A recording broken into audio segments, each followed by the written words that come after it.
Sunday in Tampa, meeting up with Hunter, the Hunter. Let's go. We're bringing the heat, dog. Yeah, I know. Every angle. Savage, bro. Bro, let's get the hell in here, dude. Let's get. And I'm like, fuck! And then let's go get after it. Dude, that song slaps. Corey the kid. You ready to get dialed? Ready to get down. He's gonna force feed supplements into our mouths. Okay. What kind of supplements? The good kind? Pre-workout, yeah, nothing illegal. Non-stim, pre-workouts. Pre's, non-stims. Good, bro. I'm sacrificing so I can give back to the community and the youth. Starting a new company, right? That takes time, but it's going down. We'll come in with the heat on the inner circle. Is it still ain't no sleep? This out and that's I was 90 degrees. Mine's be different. We're about probably like that one point, So we're 4 working sets here.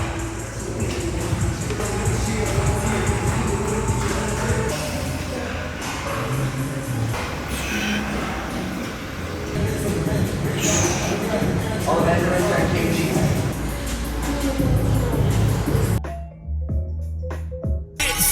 Right off the back, I need y'all to flex. All of this stuff look good for my ex. we can make a fun time. Yeah, I like it. It's always good to start with conversation. Yeah. Just roll it. Keep it lax. Where's my coffee? No, I'm just kidding. What's going on, guys? So we are currently in Tampa. I have the opportunity to sit down with Hunter Ceroy, a now great friend of mine. We actually met through, what, Instagram? Yeah. Well, I met you in Miami one time. You probably didn't even remember me. I was way smaller than him at the time. He's like, fuck this kid.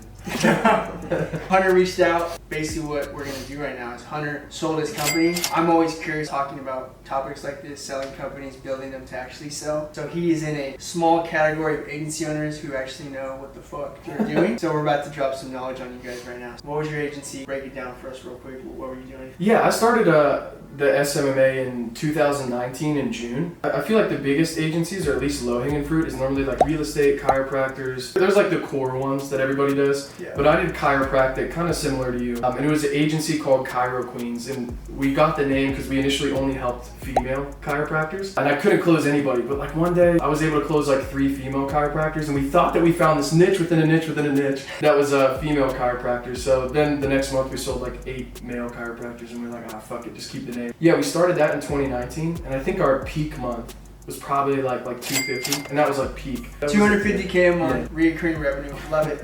You get to 250K a month, that's obviously a significant income. That's a real agency.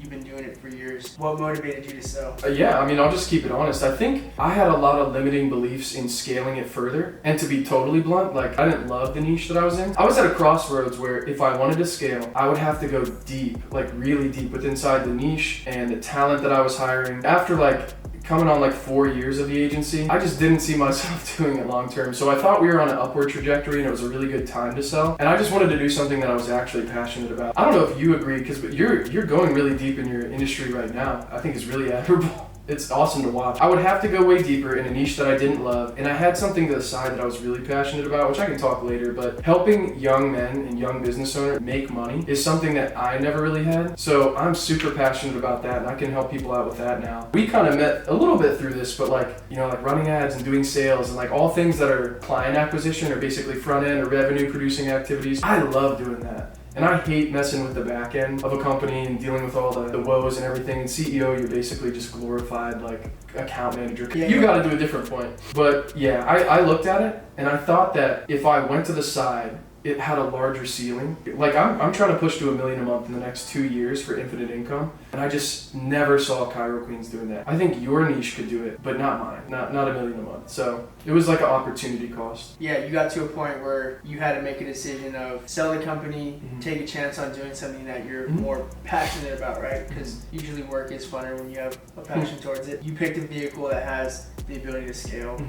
a lot bigger. Yeah. He is right. Building an agency past 250 into 500s and getting 8 figures it's definitely a fucking challenge. But Hunter is super solid at marketing and sales. I think he's identified what his strengths are and also what your weaknesses probably are too. And so I admire that. So I'm always curious about this. Can you walk us through the process of selling the company? So what I'm curious on is when you went to market, how many buyers did you have? How many letters of intent? And what was the timeline between the initial letter of intent to actually closing? So right when I decided it was time to sell, I went and got a broker. And I'm still like learning about the sales process, so I'm not like by any means an expert. But if you can find a better way to do it than to find a broker's probably going to take like 10% of the entire thing, which is crazy. When you're talking about millions of dollars, that's a lot of money, dude. So I did go through that. I did have a broker and he did take 10%. So that was like definitely painful to look at the check that I had to cut. But he found us 2 buyers. One was in Dubai, that was extremely cash heavy. That's who we ended up going with. And the other was somebody who actually sold a company to QuickBooks for $60 million. So we wanted to pick somebody that we knew wasn't going to tank the company, and these 2 guys were really solid. We had 2 letters of intent, and we signed 1, and we ended up going with this guy. So the whole process took a bit, dude. It took a bit. I think from when we signed the letter of intent, it was probably like 2 to like 2.5 months later that we actually like signed the APA, the purchase agreement. And the number one thing I learned through this is like, I didn't understand that we would actually be selling. I thought you just look at EBITDA, you look at the margins, they make a decision, they offer you something and you're good. No, you're actually like selling somebody on the vision, where the business is going, the opportunity that's still there, all the factors like total adjustable market, all these things. Because when they throw a multiple on a business, all these things are like calculated into the multiple. We got a multiple, it was like close to $1 million EBITDA, it was like 775 or something. And we got like a 2.75 multiple. So that's pretty good for SMMA. But yeah, it was definitely a longer process than I thought, and it was just wildly draining. I could share some advice. If you're thinking about selling, no matter what, if it's gonna be like a 2 to 3 month process, the company's gonna start to dip because your focus has completely shifted off of scaling and growing the company, so it's natural for it to decline. So when you sell, you want to do it as quick as possible, because if it takes 2 or 3 months and the company's going down, they'll literally point at that, even though it's their fault, and be like, well, the company's diminishing, so we got to do a less multiple. So do it quickly, have shit prepared. And last piece of advice, don't tell your employees. I told 2 and it messed a lot up. It definitely shifted focus, and it was just like an emotional weight that I probably put on them that I really didn't have to. What were some like very specific KPIs, criteria that they were looking at in terms of evaluating your company? So this is really good to know for all SMMA owners. People that don't understand social media marketing, they don't understand that SMMA normally has a higher churn rate.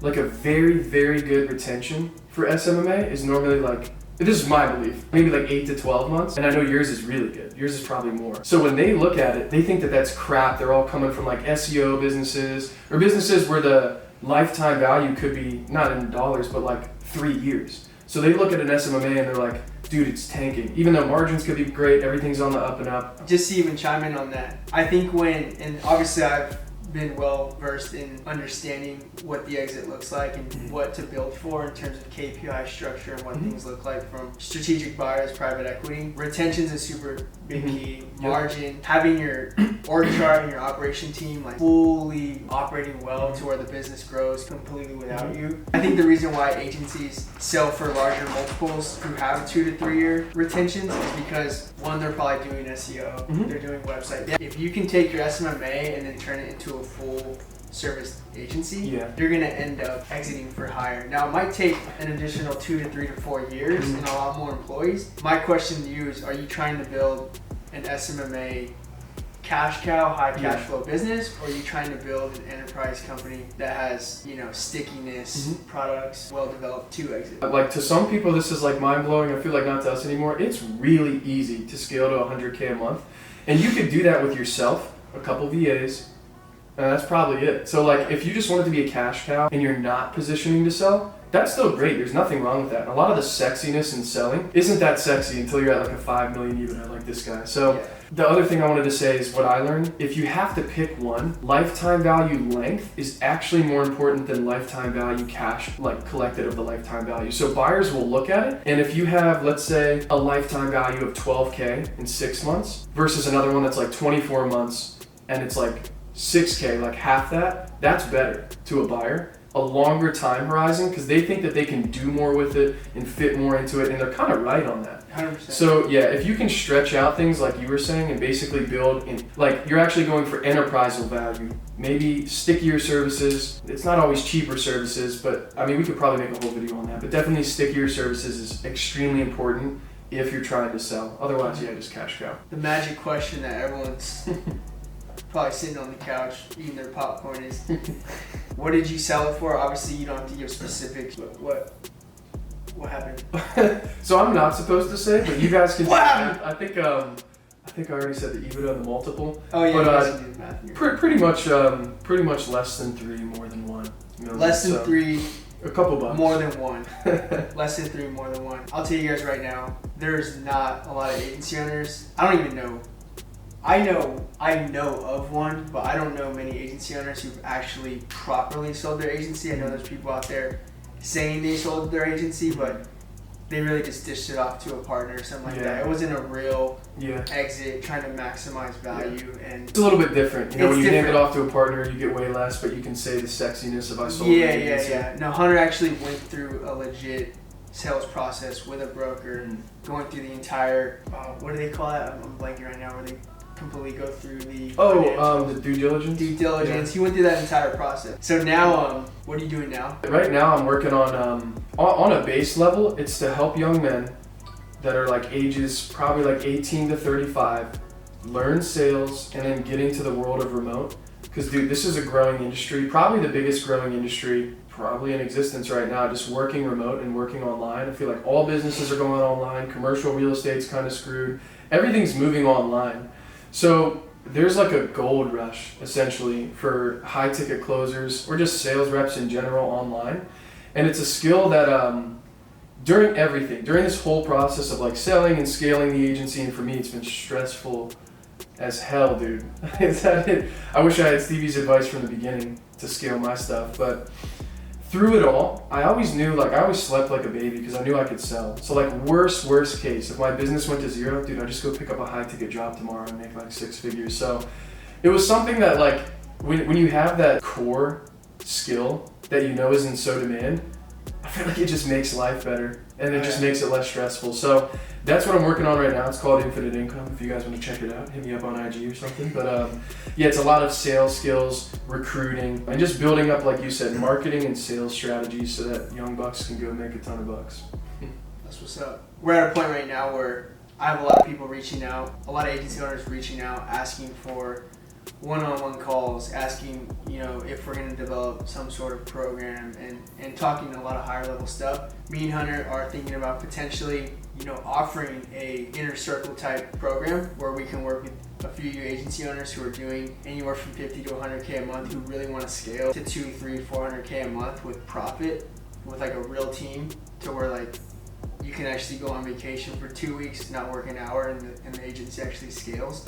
Like building a real asset. I'm passionate about this conversation of building like a legit fucking agency that prints cash, but it's also built for enterprise. Like that is literally what I think about, is cash cow and enterprise that literally you can leave and that MRR is scaling every month. If you think we should drop an inner circle where we just deep dive, scale our agency side by side, obviously like this video, drop a comment. If you guys think it's a shit idea, then also say that as well. I appreciate having you on, Hunter. I appreciate you, dude. Thanks for having me on. Yeah, thank you. Woo! Peace. Subscribe.